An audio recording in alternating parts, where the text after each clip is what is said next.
Jaya Jaya Sri Chaitanya Jaya Nityananda Sri Caitanya Jaya Nityananda Jaya Dvaita Chandra Jaya Gaura Bhakta Vrinda Jaya Dvaita Chandra Jaya Gaura Bhakta Vrinda Jaya Jaya Sri Chaitanya Jaya Nityananda Jaya Jaya Sri Chaitanya Jaya Jaya Nityananda Dvaita Chandra Jaya Gaura Bhakta Vrinda Jaya Dvaita Chandra Jaya Gaura Bhakta Jaya Vrinda Jaya Sri Chaitanya Jaya Nityananda Jaya Jaya Sri Chaitanya Jaya Jaya Nityananda Dvaita Chandra Jaya Gaura Bhakta Vrinda Jaya Dvaita Chandra Jaya Gaura Shri Bhakta चैतन्य चरितामृत की जय। श्रील कृष्णदास कविराज गोस्वामी की जय। Srila Vrinda Prabhupada की जय। समवेत गौर भक्त वृंद की जय। ओम अज्ञानतिमिरान्धस्य ज्ञानाञ्जनशलाकया चक्षुरुन्मीलितं येन तस्मै श्रीगुरवे नमः। श्रीचैतन्यमनोभीष्टं स्थापितं येन भूतले स्वयं रूपः कदा मह्यं ददाति स्वपदान्तिकम्।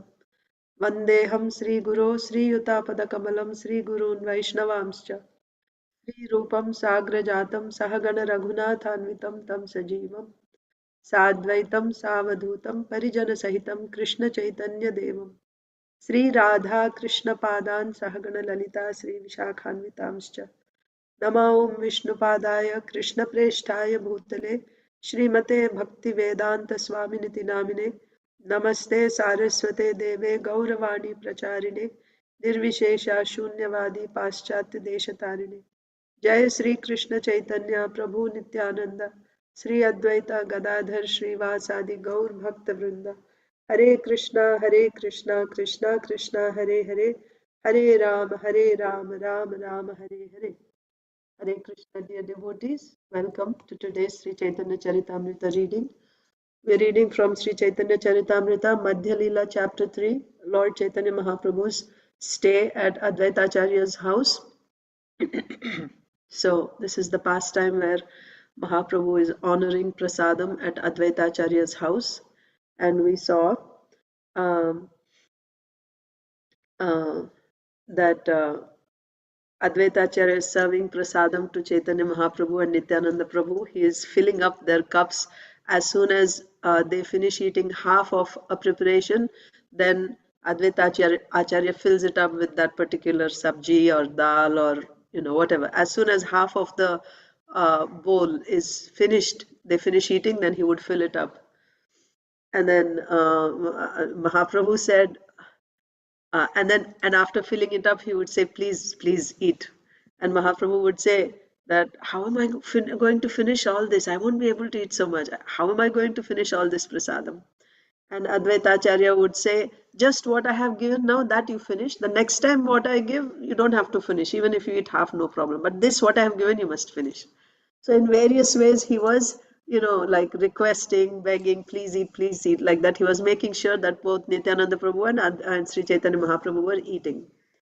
And here Chaitanya Mahaprabhu is saying that, how am I going to finish this? It's so much. And Nityananda Prabhu says, uh, this is so less. Even, half my belly is not full. I haven't even eaten anything of what you have given. Take it. I don't want. And then he picks up a handful of rice and just throws it on the ground like a small child who's angry. Angrily, he just throws that rice. And then that rice, two or three grains, 4 grains of that rice uh, touch Advaita Acharya's body. That rice is still stuck to the body of Advaita Acharya, and he starts jumping and dancing in various ways. So the fact is, Advaita Acharya felt himself purified, being touched by the remnants of Nityananda Prabhu, because Nityananda Prabhu is Paramahamsa Vaishnava, who is beyond all rules and regulations. But externally, he says that, but means actually what he said is also the same thing, but it appears externally that he's angry, but in reality, it was a glorification of Nityananda Prabhu. So Advaita Acharya said that I'm reaping the results of inviting you for prasad in my house. We don't know to which caste you belong. Nobody knows. And you caused your remnants to touch my body. You didn't even think that I'm a Brahmana, right? That means nobody knows your caste. And by touching your remnants, I'm a high class Brahmana. What will happen to me? So externally, it appears like, like a Smarta Brahmana being very concerned, right? That uh, somebody whose caste is not known means not a very high class. That's what it means. And and his remnants touch my body, then I lose my caste. Externally, that's how it appears, like angrily saying. But in reality, what Advaita Acharya was saying was a Smarta Brahmana, even a Smarta Brahmana, he becomes purified by touching the remnants of a Paramahamsa Vaishnava like Nityananda Prabhu. So let's continue from there.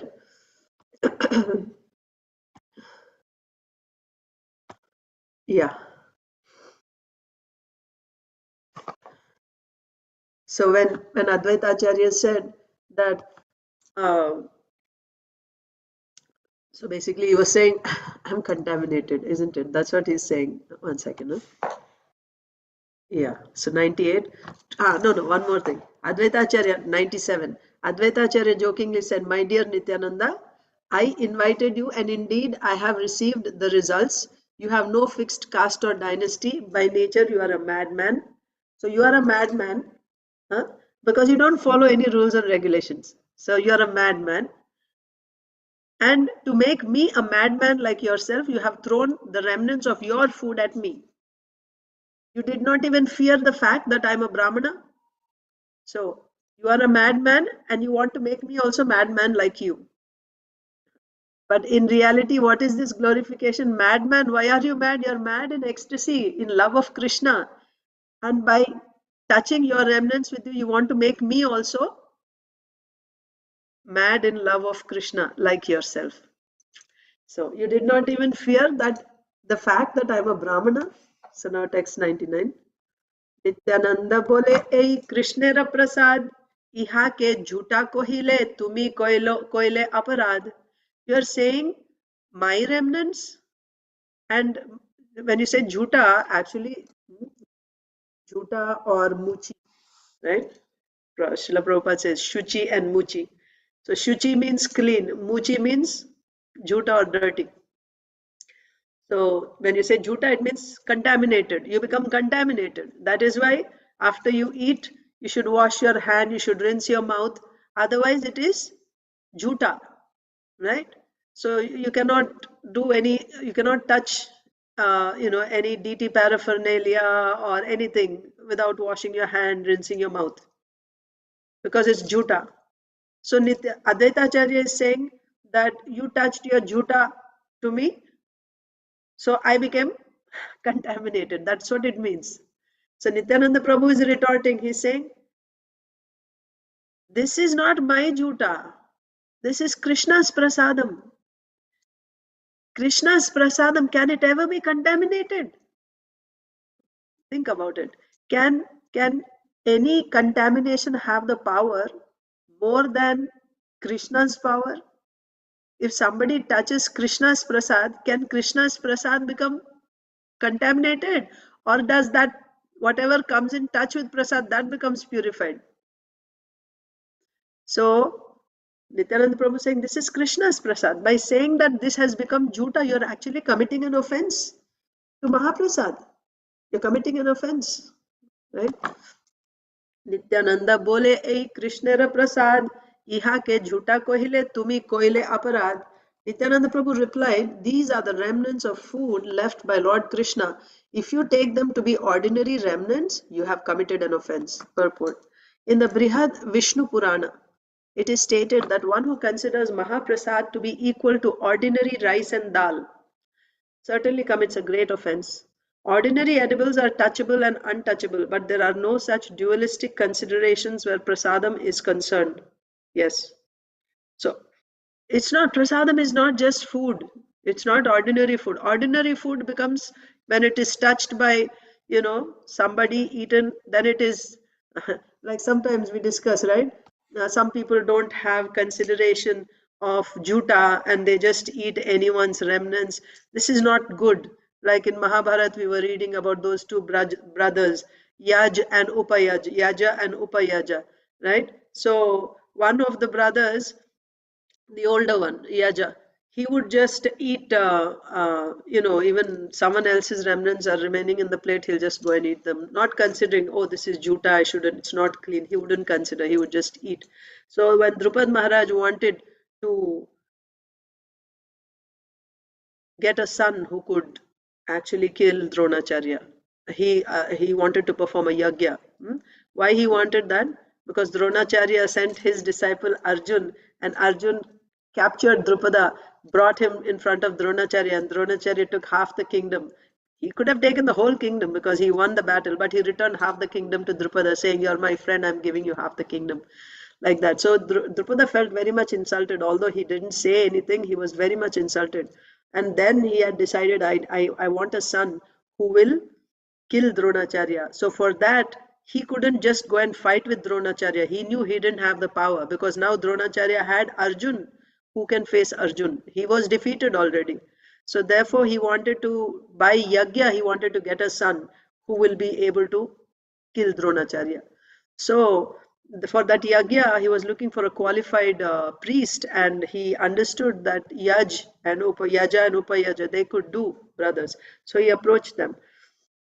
So he approached the younger brother, Upayaja, and he said, I won't do such type of yagyas, right? So you want a son who will kill someone else. I don't do this.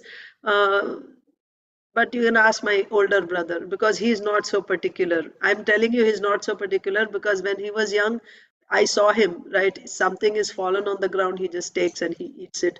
Someone else's plate also he'll eat, no problem. So there we read that eating someone else's remnants is not very high class, right? Because it's juta. Someone else's juta means it carries that person's karma, and you don't have that fine intelligence to just take someone, just like people share and eat together and all that, right? And they don't mind. They think it's very, I don't know, liberal to just not consider juta and just eat, but actually it's not like that. But this is for ordinary food. When it comes to prasadam, it's a whole different thing. Krishna prasadam is transcendental. It is not just food. So whatever rules are there for food, also, food cooked before 3 hours is considered to be in the mode of ignorance. Therefore, you cannot eat food which is cooked 3 hours before. Yes, that's true. So you have to cook fresh and you have to eat. So does that mean you have any remnants? Then you just throw Mahaprasad remnants. You have remaining remnants means after serving out, there's still some remaining. So you just throw all that Mahaprasad? No. Why? Because prasadam is not in goodness, passion, or ignorance. Prasadam is transcendental. Once it is offered to Krishna, and if Krishna has eaten it, then it is Mahaprasadam. It is Mahaprasadam. Mahaprasadam is not in goodness, passion, and ignorance. And also, if it is touched by anyone, even if it is touched by an animal, also, it is not contaminated. Even if it is touched by a dog, that Mahaprasad is not contaminated. So, one who has this type of realization, that means one who is advanced in bhakti, even when he takes food which is touched by anyone, because he is not seeing this as juta, he is seeing this as Krishna's Mahaprasad. For him, that will not harm him in any way. So it's your consciousness after all. But if you are seeing, oh, this is dirty, this is juta and all that, then according to your consciousness, because you're only seeing that, that part will only act on you and you'll fall sick or whatever. Example, we see Kalidas and Jadu Thakur, right? So Kalidas, he would just go and take remnants from all devotees. It didn't matter whether he's an exalted devotee, Paramhamsa devotee, or neophyte devotee. Anyone who's a devotee, and how he would take their remnants, he wouldn't want to embarrass them. So he would give them some gift of prasadam, and he would go and hide. And after they eat and they throw away the peels and skin, for example, of mango, he gave to Jadu Thakur. Then after he would secretly, not that he's trying to show them, see, I'm eating your remnants. I'm so humble. I honor prasadam. So no, no, no. Like silently, secretly, he will just go and he will take their remnants with great happiness. Not just that it is Mahaprasad, it is offered to Krishna, but it is eaten by a devotee of Krishna. Now it has become Mahaprasad. So somebody who has that type of faith in Mahaprasadam, then that is the type of reciprocation he will get from Mahaprasadam, from Krishna. His bhakti will be growing in leaps and bounds. You see? So if you have that type of faith, but if you don't have that type of faith, then don't imitate.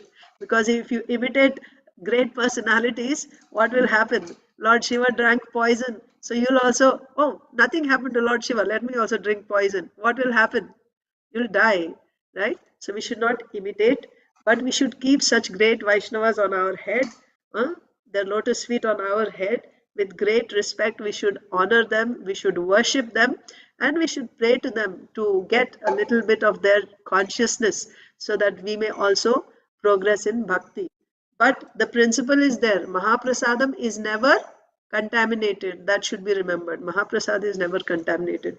That is why in Jagannath Puri, prasadam from one day before, 2 days before also, no problem, because they see it as Mahaprasad and they eat. And they leave sometimes Mahaprasad, they put on a leaf plate and just leave it on the road for somebody to come and eat, and people take it and eat it. Or sometimes you see cows or dogs coming and eating Mahaprasad. And when they put it, it's not thrown with disrespect like you throw something on the street. Nicely in a banana leaf plate, rice and everything is kept like that on the street, on the side of the street, for somebody to come and eat. And you see sometimes animals or maybe human beings also can eat, because it is Mahaprasad of Jagannath. You need to have that. It is a fact, but you need to have that faith. So anyway, Nityananda Prabhu here is saying that this is Krishna's prasadam. How can it become juta? So Srila Prabhupada is quoting Brihad Vishnu Purana, where it is stated that one who considers Mahaprasadam to be equal to ordinary rice and dal certainly commits a great offense. Yes. Ordinary edibles are touchable and untouchable, but there are no such dualistic considerations where prasadam is concerned. Ordinary food is touchable or untouchable. All those I said, cooked before 3 hours, or it's remnants of someone else, then it's untouchable. There are considerations. But for Mahaprasad, for Prasadam, there is no such dualistic considerations. Prasadam is transcendental and there are no transformations or contaminations. Just as there are no contaminations or transformations in the body of Lord Vishnu himself, right? So the Supreme Lord's body, does it go through transformations like old age and deterioration and birth and death and all that? No, it doesn't undergo any transformations like material body. Similarly, his Mahaprasadam, that which is touched by him, that is also transcendental. It won't undergo any transformations like getting spoiled and rotten and all that. Then why do we see that prasadam also gets sometimes spoiled if it is transcendental? Yes, the answer is, again, because you don't have faith. Just like Lord Krishna appeared like he was shot by the arrow of a hunter, and by being hit by that arrow, it appeared like he left his body.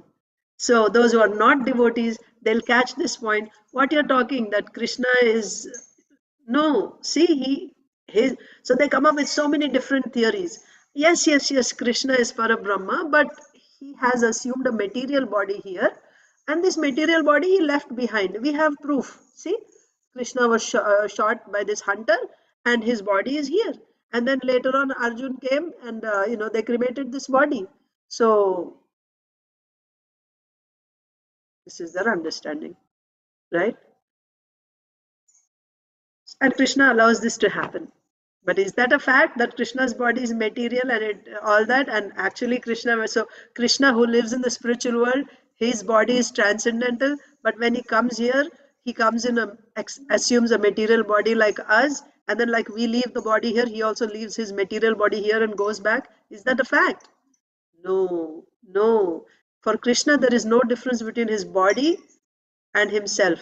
He is his body. That is why Arjun says, Parabrahma, Param Dhama, Pavitram Paramam Bhavan. Parabrahma means the supreme Brahman, right? Parabrahma.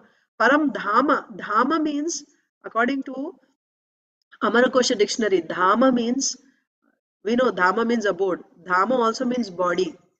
Dhamma means house and Dhamma means body. So in that context, Srila Vishwanath Chakravarti Thakur takes it as Dhamma means body. So when you say Param Dhamma, Arjun is calling Krishna, oh Param Dhamma. That means, oh supreme body. Which body? Krishna, the son of Vasudeva and Devaki, right? That body, or Krishna, the son of Yashodamai and Nanda Maharaj, that body is, he's addressing, he's calling, oh Param Dhamma. Why? Because you and your body are not different. You are your body. So he's calling, oh body means he's calling, oh Krishna. So Krishna's body and Krishna are not different. But those who don't have that vision, why they don't have that vision? Because they don't have bhakti. And unless you have bhakti, you cannot see Krishna. Naham prakashah sarvasya yogamaya samavritah mudhoyam nabhijanati lokoyam paramavyayam. So, why they don't see? Why they see him like a material body and all that? Because Krishna does not reveal himself. Then when Krishna will reveal himself, or why Krishna will reveal himself? Krishna will only reveal himself to his devotees, pure devotees. Pure devotees. When you start doing Ananya Bhakti, and by that Ananya Bhakti, your body starts becoming spiritualized. Now your body is made of earth, water, air, ether, material elements. Your mind, intelligence, everything is material. But when you start practicing bhajan, doing bhajan, sadhana bhakti, shuddha sadhana bhakti, anya abhilashita shunyam jnana karma dhyanavritam anukulyena krishnanushilanam. This is shuddha sadhana bhakti. When you do this, your body starts becoming spiritualized. Then your mind is spiritualized. Your intelligence is also spiritualized. Then, out of his own sweet will, the Supreme Lord Krishna comes and situates himself in your buddhi, your spiritualized transcendental buddhi. He comes and situates himself in that. At that time, you will be able to know him. Know him means now we are not knowing him. Yes, we read from Bhagavad Gita. Yes, Krishna is like this, Krishna is like that. Don't we know him now? Yes, we know him now also while we are practicing. But this knowing is jnana, bhakti jnana or Bhagavad jnana. But that is vijnana. That is actually experiencing the Lord. That jnana is different. That experiencing the Lord. What does it mean experiencing? Like Rasgulla is very sweet, right? It has a very amazing taste. You hear. That is knowledge. Are you wrong when you say Rasgulla is sweet? No, you're not wrong.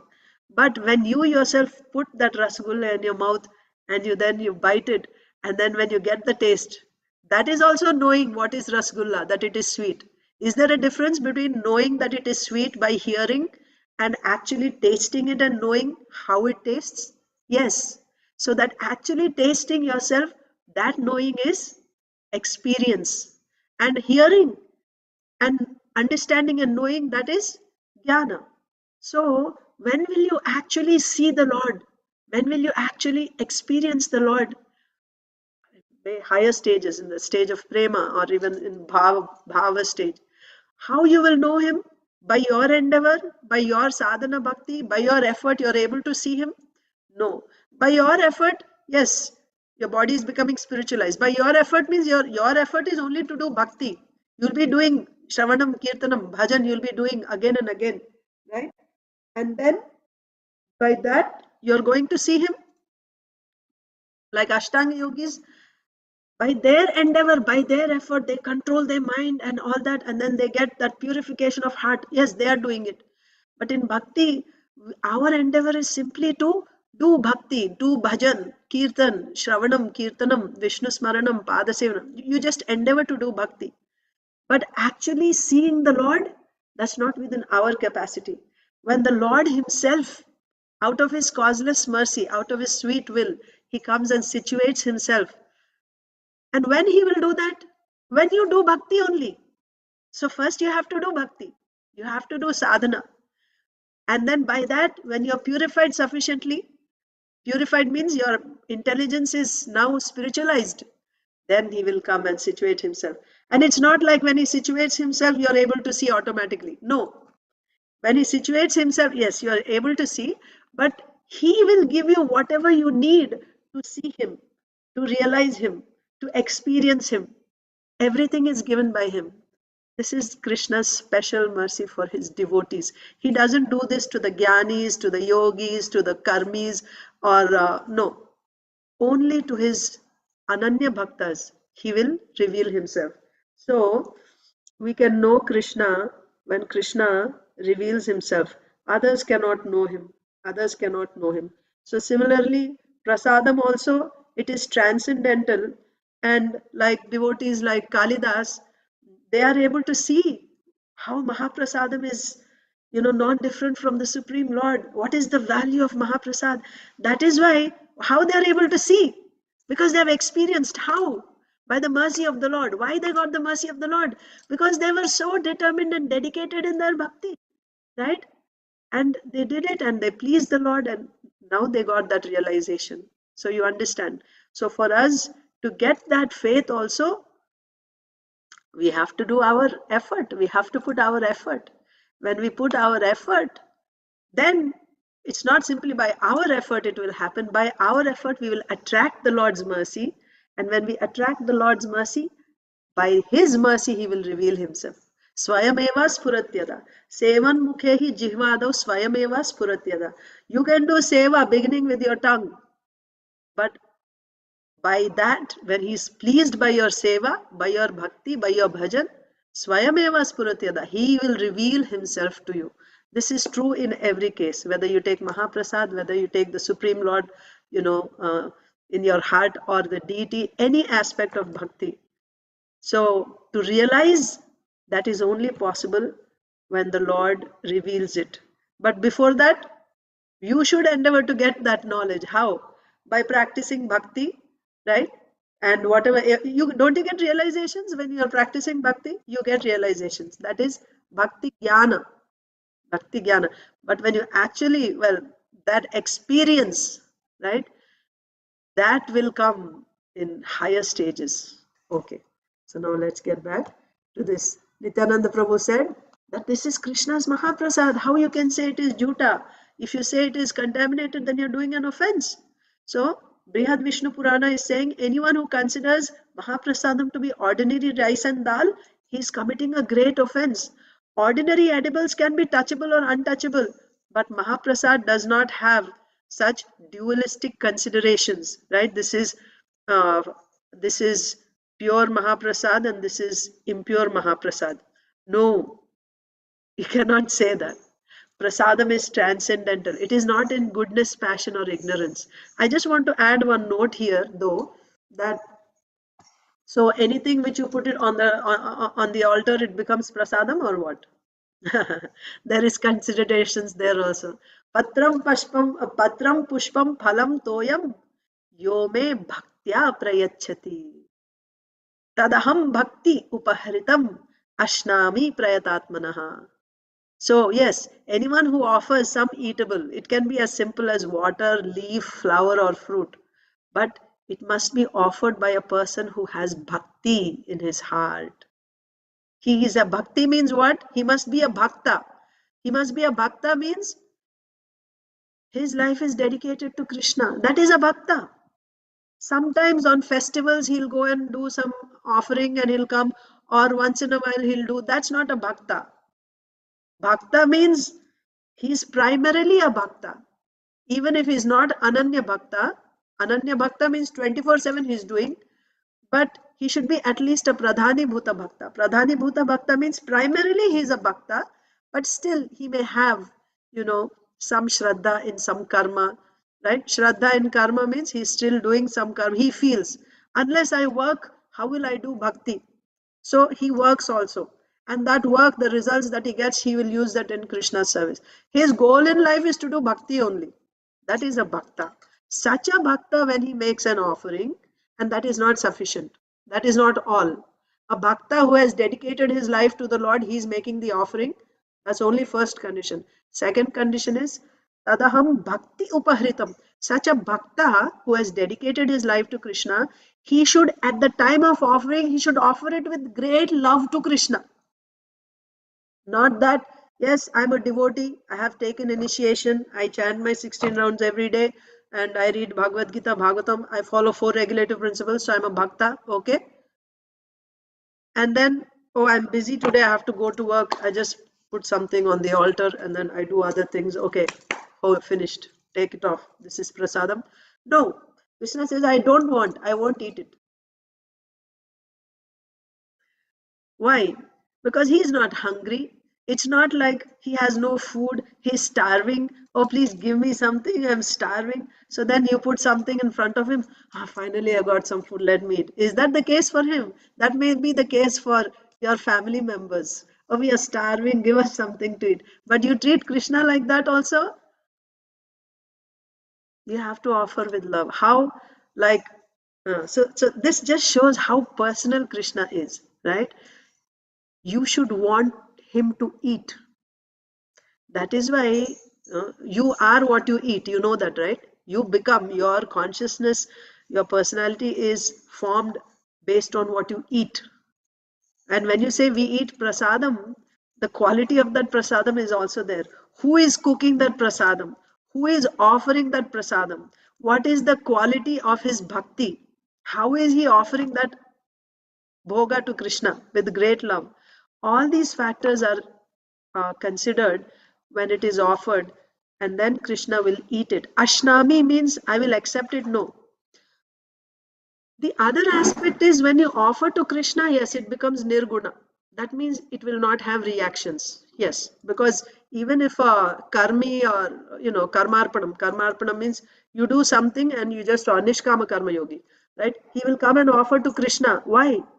Is he offering because he wants Krishna to eat and he loves Krishna? No. He offers to Krishna because he knows this thing is going to bind me to this material world.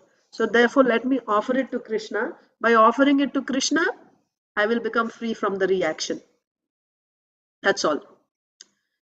So for such a person, Krishna will accept it, but he won't eat it.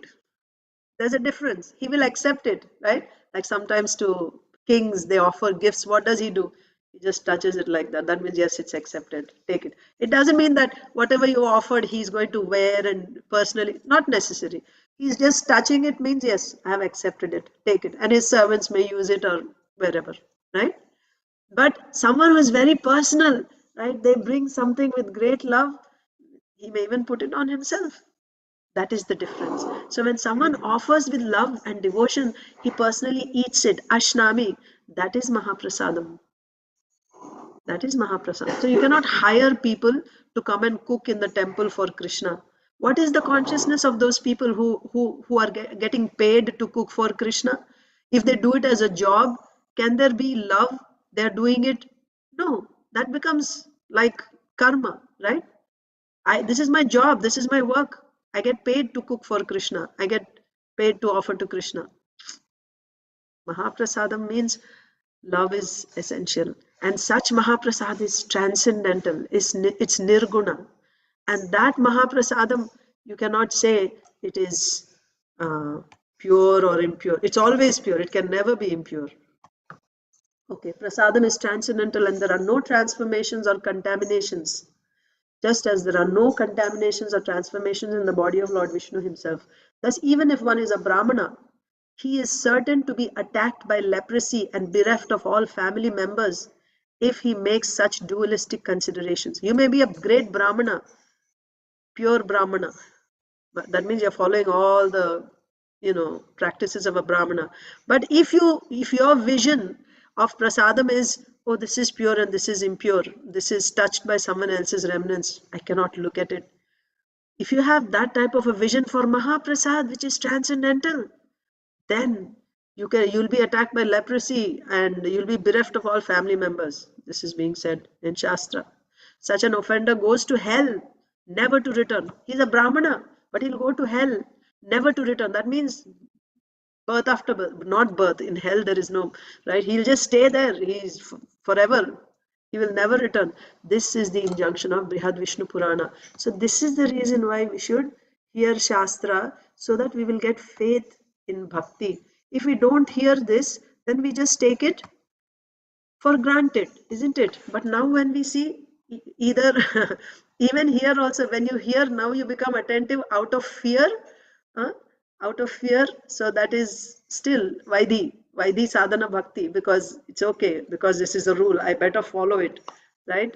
But then gradually that should become, because, oh, this is, it's not, yeah, you do it because it's not right. That is Vaidhi sadhana bhakti. And then later on, you actually do it because you feel, right? Like that. So I'll stop here.